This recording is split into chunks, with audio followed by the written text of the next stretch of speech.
episode of PJ and the Beard, we're going to take a look at an MXR pedal. But before we get into the pedal, I'd like to ask you to consider subscribing to the channel, clicking on the notification bell.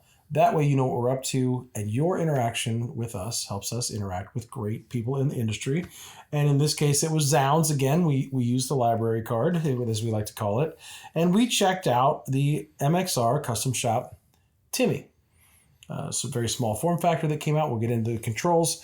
We have here the 15th anniversary Timmy version 3 that we haven't touched yet because it's intimidating. Because it's a pedal that has mystique. There's certain, we don't completely care about the comments about getting flamed, if you will, but we also know that the Timmy, the King of Tone, Clons, all that stuff is held in such high regard that we're like, we're not those guys, right? Not necessarily. Like, we just plug them in and try to dial up what we like. Right. Which is probably, at the end of the day, exactly what should be done. Right. So we had that pedal. I mean, we've had it probably a year or two. Right. And it's been sitting over there. Have you seen an episode of it yet? Right. And we always are like, oh, well, we should do that. But we have something else to do first, just because we weren't sure we completely understood why it was held in so much high regard. Right. All right. That said, we jumped into this. We're going to do this tonight the same way we did the Duke of Tone from MXR, which was, hey, let's just turn some knobs, get a sound we like, try it with a bunch of different guitars, and go from there. So we took any preconceived notions you might have about how this pedal should be used or whatever. We ran it into our Tyler JT22, set that pretty close to the edge of breakup with the ever-present DLS Echo Tour analog delay that we love so much. Right. And from what I understand, these are really good at pushing a tube amp that's kind of on the edge of breakup or right before that. So, real quick note about the topography. Note about the controls. If you see the treble and the bass knob up all the way or really high, that's because both of these knobs function as cut knobs. So when you have them up all the way, it's letting the entire normal signal of your guitar through. When you start to roll them back, you're cutting bass, you're cutting treble. Interestingly, you're cutting bass before it goes into the drive circuit. You're cutting treble as it comes out of the drive circuit, which is pretty cool. Mm-hmm. Especially, and we found tonight, like if you were hitting it really, really hard and had the bass all the way up, if it started to get kind of like flubby or whatever, you could tame it. You could turn it down and tame some of that. And there was one or two times where we probably should have turned it down a little. Probably should have tamed it with the chair and the whip one more time. A little bit more. But it's a learning experience, right? It sounds different on the recording than it does in the room. Yeah. So, clip switch at the top. You have 3 different clipping options.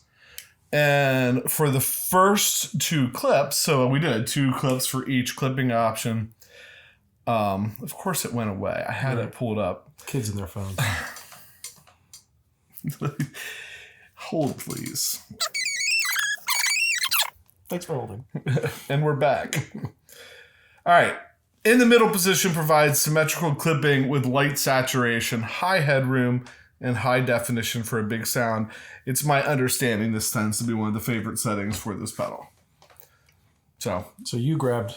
You want me to go first? Well, yeah, because I just broke the script. You grabbed... I grabbed the American Strat. I think I did that same thing when we started with the... With the Duke. Yeah, with the Duke of Tone. So, American Strat, 60th anniversary. Mm-hmm. Through the Timmy, middle position.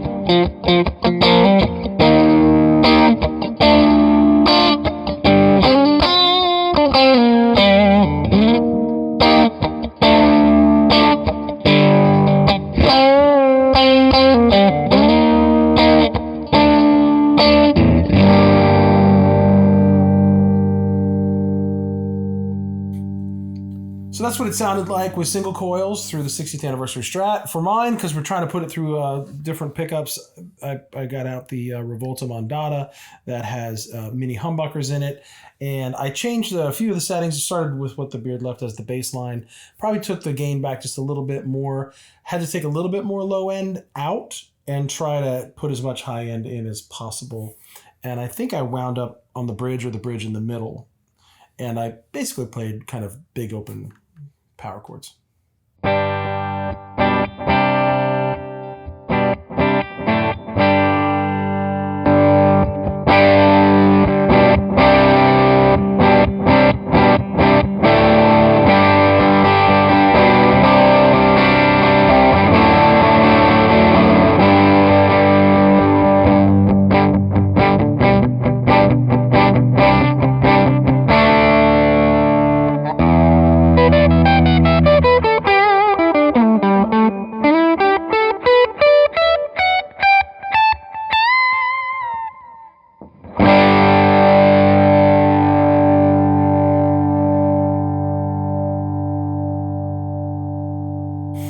So now we go to the left position on the toggle switch.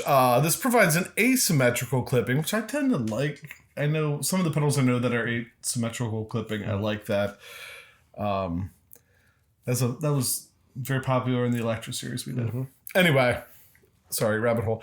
Clipping with a moderate saturation and slight compression for a wide dynamic range of sounds. I grabbed my PRS McCarty because it's been feeling unloved in the last couple weeks here. And I have to say, it was big. Mm-hmm. Like even though this is kind of like the mid gain, right? Right. A little more gain than the first one. There was notes, especially on the neck pickup. So in this clip, I tried to roll the volume back. I think I started with the volume back 3/4 of the way to try and clean it up. Roll the volume up, switch from the neck pickup, which when I first go to that, that's maybe where we could have tamed it down a little bit more with the bass control. Flip it back to the treble pickup. There was a lot I liked about it in this setting with the Timmy on the PRS.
So that's what it sounded like through the trusty McCarty.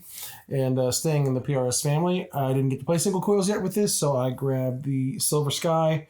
Probably made a few tweaks to the pedal, not a ton. I was trying to figure out what I wanted to do, but again, I just kind of tried to hit some big chords and rake through it, and just you can hear the dynamics of the pedal. I didn't get into a terrible amount of single note stuff, but here's what it sounded like.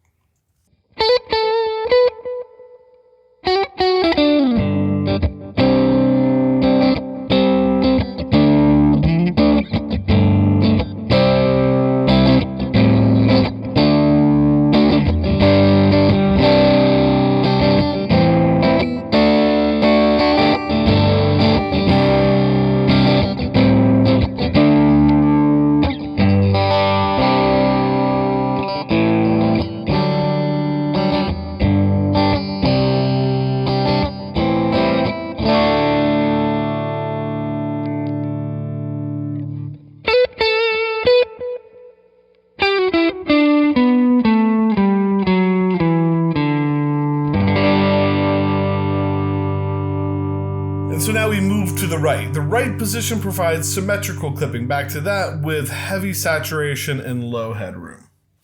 So gonna be a little more gainy or whatever. And so looking around, I grabbed the Harrington Burst and kicked it back on the treble pickup, which in this guitar is maybe a little weird. Microphonic, it likes to scream. Yeah, it's a little weird to begin with. There's some things going on, but cranked it up, cranked the gain up and stuff.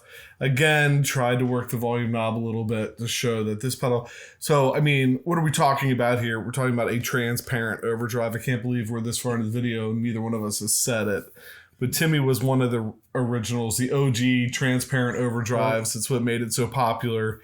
It really, and we're finding, you know, kept the tones of the guitars we were using, even when you're dumping all this gain on it. So tried to show that, rolled the volume way back, show you how it cleans up for these volume knob players out there. And the Harrington Burst sounded a little something like this.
It sounded like through the Harrington Burst, and staying with the Gibson family, using another guitar that is on loan to us. This SG Special with a single P90 is a fun guitar to play, and it probably weighs about 1/8 of that beast over there. So I decided to play this one, one pickup.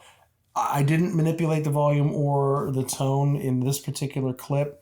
I tried to do some single note bluesy kind of thing and then play a chord progression and go maybe to a more of a modern lick, go back to the same chord progression, just so you could hear different things. But I thought it stayed really true to the sound of this single coil. Mm-hmm. It was really chimey and it rang out and it sounded like this.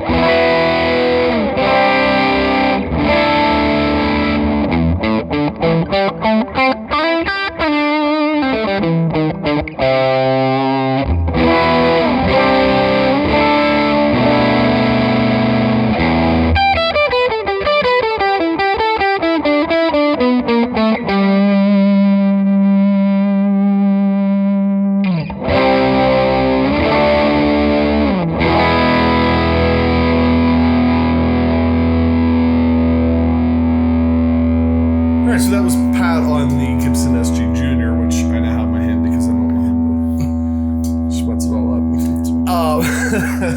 So, no, I think I'm starting to get it. I don't know why people might laugh. I don't know why we were intimidated by the Timmy. I really don't. Like when you approach it, like you said, hey, let's plug it in and turn knobs. Forget about preconceived notions of how it should be used, how it should sound. What's it sound like? Let's hit it with a bunch of different guitars. At the end of the day, I didn't think it was hard to get a tone I liked out of it, and took a couple knob turnings, and I get it. I feel like I get it more. So anyway, that's that. One thing we will do before Paul Ewing, before you yell at us, we are going to come back and kind of pair the two Timmys together. Be the switchback. Right. And then probably put the Duke of Tone and the King of Tone together and just record some sounds. Yeah. Try and make them sound kind of similar, jump back and forth, play a couple notes, record it, make kind of a short video that people can kind of see the difference or look at the difference if you want the comparison. Bottom line, on its own, I think it stands, if that pedal didn't exist. Right. Mm-hmm. This is good. Any final words from you? I'm just glad we finally got over our paralysis by analysis and shed our intimidation, as my buddy Hunter Wolf said, you should just call it that. It's a great pedal. Like I said, once you get your head out of the I've got to do a certain thing or have a knob turned a certain way to appease the purists, or not come across as a buffoon, but I just wanted to play. Yeah, right. I was born that way. But it's just interesting to just take any one of these mystical pedals and just try to turn knobs until it works for what you would use it for. Because at the end of the day, that's what you're going to do with it. So I liked it. I did find it pretty easy to dial things up. So at the end of all that, clip time, we did a little jam where, I took this exactly the way Pat used it, the way he had the pedal set up, everything, played this. I thought it sounded good when he was playing it that way. You grabbed the, what? I grabbed the MXR Duke of Tone that we had just shot a video about, and I plugged it into the hot rod back behind me there with the Nu X Deluxe tape echo. Mm-hmm. And we just played through a clip because I really thought his playing style with where we landed sound-wise with that would be really great. So that's it. Hey, thanks for watching. Thanks for hitting that subscribe button, clicking the notification bell, hitting the like button, sharing, whatever it is that you do, any way you interact with the show. Like Pat said in the beginning, that really helps us out and is why we have these relationships with companies like Zzounds. Shout out to them for really hooking us up with some cool gear to share with you, which is kind of the point. So with that, I'm PJ on behalf of the beard, reminding you no matter what you hear, you never have too much gear.